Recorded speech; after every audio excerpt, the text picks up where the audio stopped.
Hello, I'm doctor Naresh, doctor care homeopathy physician. ఈ రోజుల్లో సాధారణంగా ఎక్కువ మంది మనం కంప్లైంట్ చేసేది తలనొప్పి విపరీతంగా ఉంటుంది. చిన్న చిన్న పనులు కూడా చేసుకోలేకపోతున్నాం. తర్వాత ఎక్కువ ప్రయాణం చేసినా, లేకపోతే కొంచెం ఎగ్జాస్టెడ్ అయినా తలనొప్పి అనేది రిపీటెడ్‌గా ఉంటుంది. దానివల్ల మేము చాలా ఇబ్బంది పడుతున్నాం సార్ అని కంప్లెయింట్ చేస్తున్నారు. అయితే ఈ తలనొప్పుల్లో మనకు 2, 3 రకాలనేవి ఉంటవి. కొన్ని క్లస్టర్ టైపు తలనొప్పి అని, టెన్షన్ టైపు తలనొప్పి అని, మామూలుగా మైగ్రేన్ టైప్ అనేది ఉంటది. ఈ మామూలుగా ఈ క్లస్టర్ టైప్ అనేది ఎప్పుడో 2, 3 నెలలకొకసారి, 6 మంత్స్‌కొకసారి అనేది రావడం జరుగుతుంది.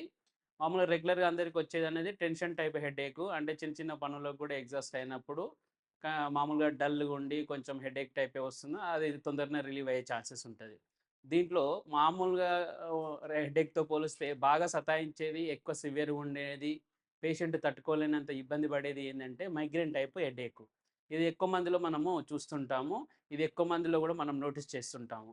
అయితే ఈ మైగ్రేన్‌లో మనం సాధారణంగా హెడేక్ అనేది సివియర్ సింప్టమ్స్ తోటి స్టార్ట్ అయితుంది. పేషెంట్ అనేది చాలా ఇబ్బంది పడతాడు. పెయిన్ సివియారిటీ కూడా తగ్గదు. ఈ పెయిన్ సివియారిటీ వల్ల ఒక్కొక్కసారి పేషెంటు సూసైడల్ టెండెన్సీ దాకా వెళ్ళే ఛాన్సెస్ కూడా ఉంటది.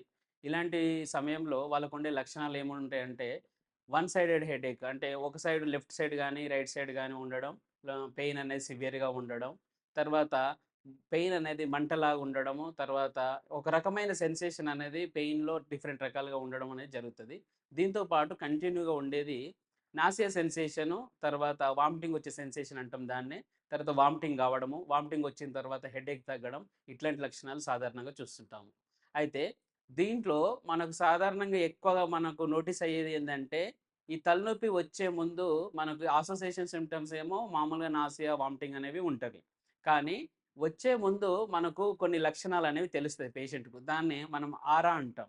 ఈ ఆరా అంటే ఏంటిదంటే, తలనొప్పి వచ్చే ముందు, ఈ మైగ్రేన్ లాంటి సింప్టమ్ వచ్చే ముందు కళ్ళు బ్లింక్ కావడము, కంటి చూపు తగ్గడము, బ్లర్ర్డ్ విజన్ లాంటివి డెవలప్ కావడము, కళ్ళ ముందు నక్షత్రాలు లాంటివి, స్టార్స్ లాంటివి, రెయిన్‌బో లాంటి సెన్సేషన్ అనేవి మనకు కనిపిస్తా ఉంటాయి. అంటే ఇట్లాంటి లక్షణాలు వచ్చిన ఒక అర్ధగంటకు 15 మినిట్స్ సివియర్ హెడేక్ అనేది రావడం జరుగుతుంది. దీన్ని మనం ఆరా అంటాం.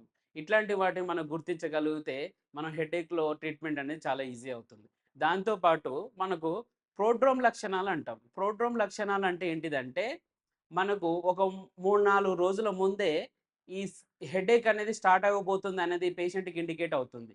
దాంట్లో సాధారణంగా ఏం కనబడుతదంటే, ఎక్కువ వర్టిగో ఉండడము, త తలంతా స్టిఫ్‌నెస్ అనిపియడము, మెడంతా స్టిఫ్‌నెస్ అనిపియడం, మెడ పట్టేయడము, తర్వాత ఎక్కువ హెడేక్ లాంటి లక్షణాలు కనిపించడం లాంటివి మనకు సాధారణంగానే ఉంటాయన్నమాట. సో, ఇవి ప్రోడ్రోమ్ లక్షణాలు అంటాం. ఈ విధంగా మైగ్రేన్‌లో మనకు రెగ్యులర్‌గా వామిటింగు, నాసియాతో పాటు ఈ ప్రోడ్రోమ్ లక్షణాలు గూడా ఉంటది.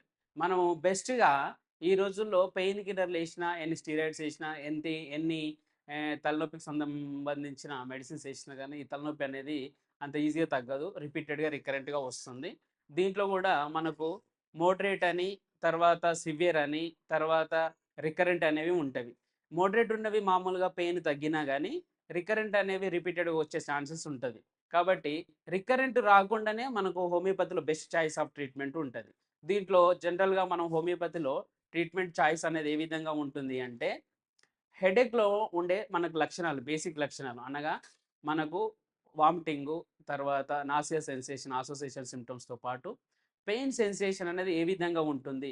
పెయిన్ ఏ విధంగా అనిపిస్తుంది పేషెంట్‌కి అనేది బేస్ చేసుకొని, దాంతో పాటు ఆరా అంటున్నాం గదా! ఆరా అనే లక్షణాలు. అంటే తలనొప్పి వచ్చే ముందు మనకి ఏమేమి లక్షణాలు కనిపిస్తున్నాయి? కంటి చూపు మందగిస్తుందా? బ్లర్ర్డ్ విజన్ లాగా వస్తుందా? ఏమైనా స్టార్ సెన్సేషన్ కళ్ళ ముందు కనిపిస్తుందా? లేకపోతే రెయిన్‌బో సెన్సేషన్ ఏమైనా కనిపిస్తుందా? అనేది మనకి ఈ లక్షణాలు, తర్వాత ప్రోడ్రోమ్ లక్షణాలు ఏవైతే ఉన్నాయో అవి తీసుకుంటాం.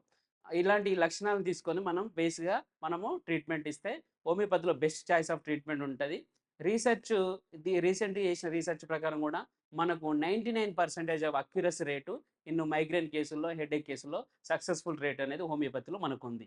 అయితే దీంట్లో మనం రకరకాలుగా మనం ట్రీట్ చేయొచ్చు. రకరకాలుగా మనం దీన్ని డివైడ్ చేయొచ్చు. ఏంటిదంటే జనరల్‌గా మనకు స్ట్రెస్ లెవెల్స్ కారణాలున్నప్పుడు గూడా, వర్క్ లెవెల్స్ గానీ, స్ట్రెస్ లెవెల్స్ గానీ, ఇంట్లో ఫ్యామిలీ గానీ, ఫైనాన్షియల్ గానీ, అఫైర్స్‌లో ఇబ్బంది పడ్డప్పుడు గూడా ఈ తలనొప్పి అనేది వస్తది. ఇది జనరల్‌గా ఎమోషనల్ డిస్టర్బెన్స్, ఇది స్ట్రెస్ లెవెల్స్ కారణాలు తీసుకొని మనము ట్రీట్ జేస్తాము.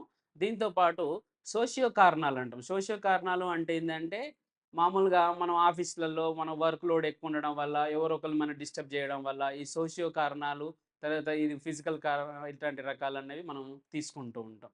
ఇంకోటి ఏందంటే, కొందరికి ఇన్ఫెక్షన్స్ లాంటివి రావడప్పుడు గూడా మనకు హెడేక్ వచ్చేది ఉంటది. కొందరికి వైరల్ ఫీవర్స్ రావడము, ఓవర్ మెడికేషన్స్ వాడడం వల్ల గూడా కొందరికి ఇట్లాంటి హెడేక్ అనేది రిపీటెడ్‌గా డెవలప్ అయ్యే ఛాన్స్ ఉంది. ఇట్లా మనము రకరకాలుగా ఎన్విరాన్మెంటల్ కాజెస్ గావచ్చు, మన ఫిజికల్ కారణాలు గావచ్చు, మన ఎమోషనల్ డిస్టర్బెన్సెస్ గావచ్చు, మన స్ట్రెస్ లెవెల్స్ గావచ్చు. ఎక్కడైతే పేషెంటు హెడేక్‌తో ఇబ్బంది పడుతుండు, ఏ పాయింట్ అయితే ఎక్కడైతే పేషెంట్ హెడేక్ అనేది ట్రిగ్గర్ అయితుంది రిపీటెడ్‌గా. ఇట్లాంటి కారణాలను తీసుకొని లక్షణాలను తీసుకొని దానివల్ల పేషెంట్‌కు కోపము, ఇరిటేషను, చిన్న చిన్న కంపల్సరీగా డల్‌గా ఉండడము, నిద్రపోవాలనిపించడం ఇట్లాంటి లక్షణాలను గనుక కంపల్సరీ మనం బేస్ చేసుకొని ట్రీట్మెంట్ ఇవ్వగలిగితే మైగ్రేన్‌ను మనం పూర్తి స్థాయిలో హోమియోపతిలో ట్రీట్ చేయవచ్చు. ఇంకా ఈ మైగ్రేన్ గురించి గాని, ఈ హెడేకుల గురించి దీంట్లో ఉన్న ట్రీట్మెంటు గురించి గాని పూర్తి స్థాయిలో మీకు సలహాలు కావాలన్నా, వైద్య సహాయం కొరకు కింద స్క్రోల్ చేస్తున్న నంబర్‌కు కాల్ చేయండి. మీకు తగిన సలహాలు గాని, ట్రీట్మెంట్ సహాయం గాని మీకు అందబడుతుంది.